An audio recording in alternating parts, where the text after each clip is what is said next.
नमस्कार, मैं हूं विद्यासागर। स्वागत है आप सभी का टीएनपी न्यूज में। आज से संसद के बजट सत्र की शुरुआत हो गई है। राष्ट्रपति द्रौपदी मुर्मू ने संसद के दोनों सदनों की संयुक्त बैठक में अपना पहला अभिभाषण दिया। राष्ट्रपति ने अपने अभिभाषण के दौरान सरकार की कई उपलब्धियों की चर्चा की। देखिए हमारी इस पर खास रिपोर्ट।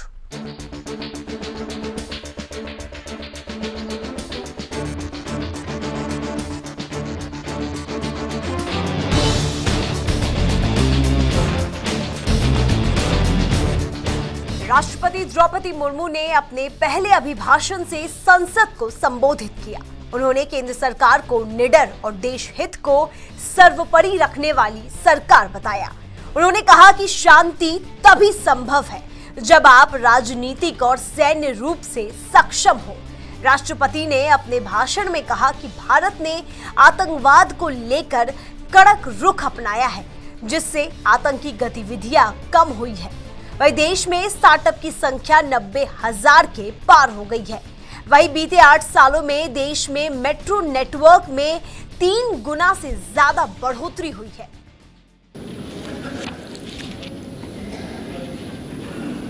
माननीय सदस्यगण, संसद के इस समावेश सत्र को संबोधित करते हुए मुझे हार्दिक प्रसन्नता हो रही है।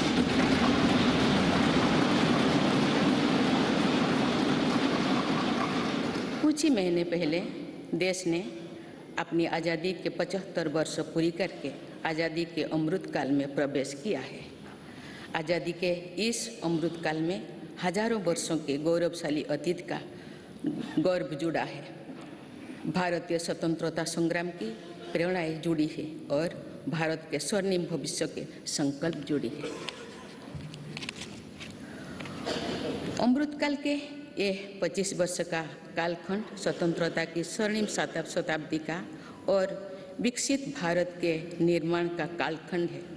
ये 25 वर्ष हम सब के लिए और देश के प्रत्येक नागरिक के लिए कर्तव्यों की पराकाष्ठा करके दिखाने के, ये हमारे सामने युग निर्माण का अवसर है और हमें इस अवसर के लिए 100% सामर्थ्य के साथ हर क्षण कार्य करना है। हमें 2047 तक ऐसे राष्ट्र का निर्माण करना है जो अतीत के गौरव से जुड़ा हो और जिसमें आधुनिकता का हर स्वर्णिम अध्याय हो। हमें ऐसा भारत बनाना है जो आत्मनिर्भर हो,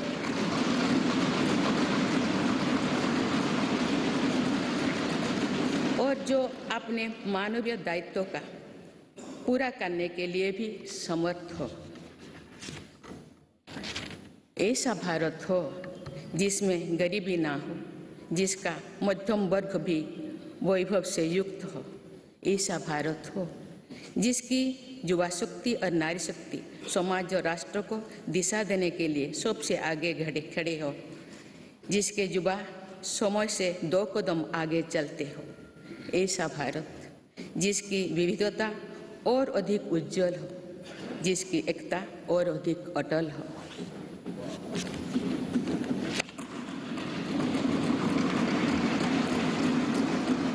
दो 2047 में देश जब इस सच्चाई को जीवंत करेगा तो निश्चित रूप से उस भव्य निर्माण की नींव का अवलोकन और आकलन भी करेगा। तो आज़ादी के अमृत काल की इस प्रथम बेला को एक अलग आस्था के साथ देखा जाएगा। इसीलिए आज अमृत काल का ये समय, ये कालखंड बहुत महत्वपूर्ण हो गया है।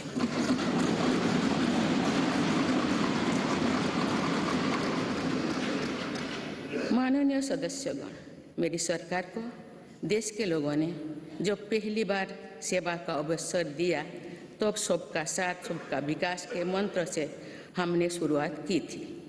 समय के साथ सीमावर्ती गांव तक बेहतर सुविधाएं पहुंचाने के लिए मेरी सरकार ने वाइब्रेंट विलेजेस प्रोग्राम पर काम शुरू किया। राष्ट्रीय सुरक्षा की दृष्टि से भी सीमावर्ती क्षेत्रों में अभूतपूर्व इंफ्रास्ट्रक्चर बीते सालों में तैयार किया गया है। इससे भी इन क्षेत्रों में विकास की गति मिल रही है। पिछले कुछ दशकों से राष्ट्रीय सुरक्षा के लिए बहुत बड़ा खतरा बन चुकी वामपंथी हिंसा भी अब कुछ जिलों तक ही सीमित रह गए हैं।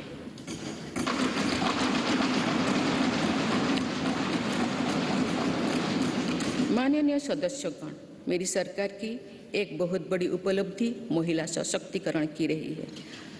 इस संदर्भ में मुझे नारी शक्ति नामक एक प्रेरक कविता का स्मरण होता है, जिसे भारतीय साहित्य की अमर विभूति स्वाधीनता सेनानी तथा ओडिया भाषा की सुप्रसिद्ध नारी कवि उत्कल भारती कुंतला कुमारी सावत ने लिखा था।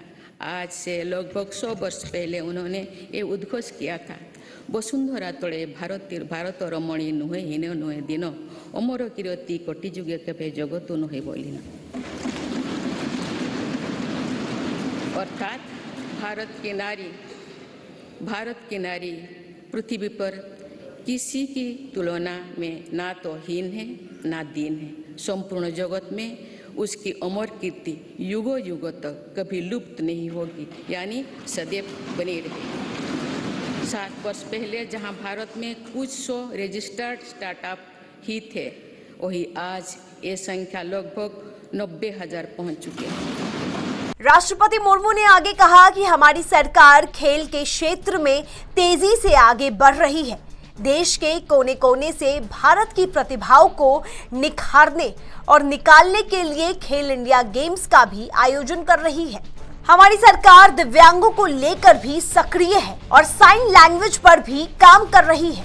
भारत ने उस सोच को भी बदला है जो प्रगति और प्रकृति को परस्पर विरोधी मानती थी।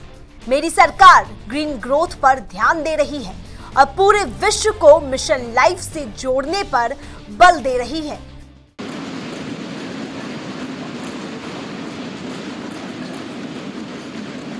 इससे देश की युवा शक्ति को सेनाओं के माध्यम से राष्ट्र की सेवा का अधिकतम अवसर मिलेगा। मेरी सरकार देश के युवाओं की शक्ति को खेलों के जरिए भी देश के सम्मान से जोड़ रही है। हमारे खिलाड़ियों ने कॉमनवेल्थ गेम्स से लेकर ओलंपिक और पैरा गेम्स से अभूतपूर्व प्रदर्शन कर ये साबित किया है कि उनकी प्रतिभा किसी से भी कम नहीं।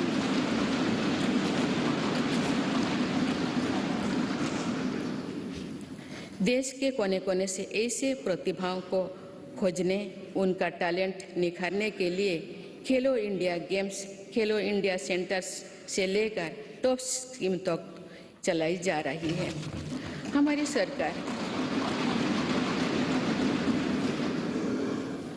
हमारी सरकार दिव्यांग कल्याण को लेकर भी पूरी तरह संवेदनशील है। देश में एक साइन लैंग्वेज और सुगम्य भारत अभियान ने दिव्यांग युवकों को बहुत मदद दी है।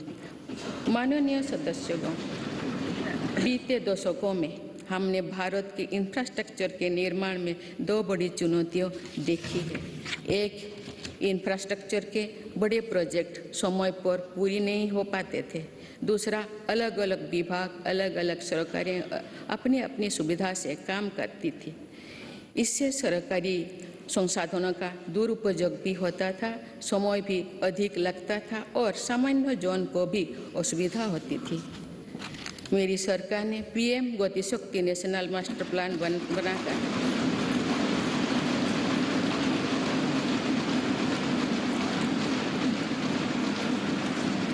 इन चुनौतियों से निपटने के लिए ठोस कदम उठाए हैं। बता दें कि मुर्मू ने भारतीय रेलवे को लेकर कहा कि वह अपने आधुनिक अवतार में सामने आ रही है।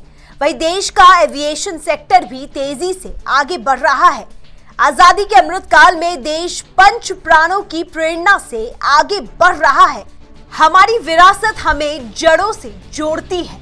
लोगों को मेड इन इंडिया अभियान का फायदा मिलना शुरू हो गया है।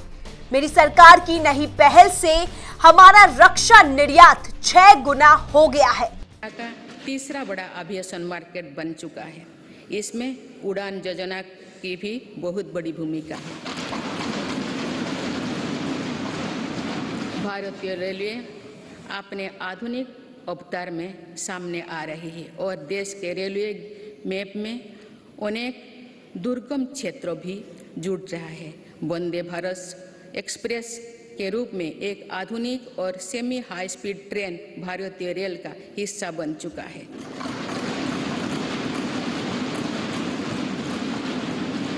जम्मू कश्मीर और नॉर्थ ईस्ट के दुर्गम क्षेत्रों को भी रेलवे से जोड़ा जा रहा है। देश के बड़े रेलवे स्टेशनों को आधुनिक बनाया जा रहा है। भारतीय रेलवे का दुनिया का सबसे बड़ा बिजली से चलने वाला रेलवे नेटवर्क बनने की दिशा में तेजी से अग्रसर है।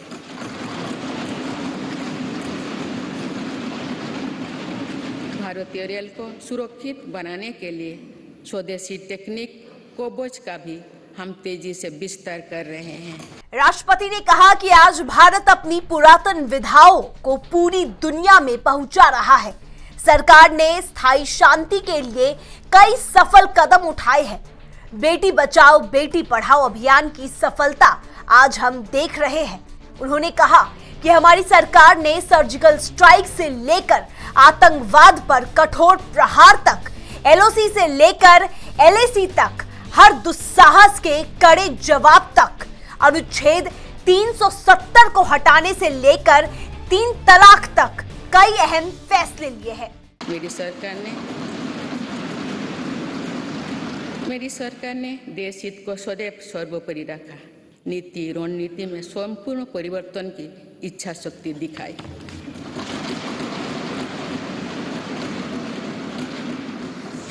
सर्जिकल स्ट्राइक से लेकर आतंकवाद पर कठोर प्रहार तक, एलओसी से लेकर एलएसी तक, हर दुस्साहस के कड़े जवाब तक,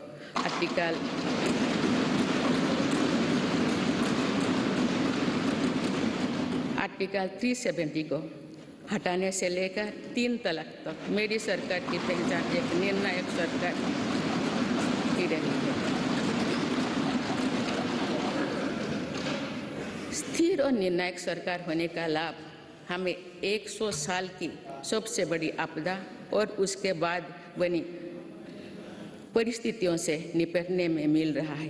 दुनिया में जहां भी राजनीतिक अस्थिरता है, वह देश आज भीषण संकट से घिरे हैं, लेकिन मेरे सरकार ने राष्ट्रहित में जो भी निर्णय किए उससे भारत का बाकी दुनिया से बहुत बेहतर स्थिति में।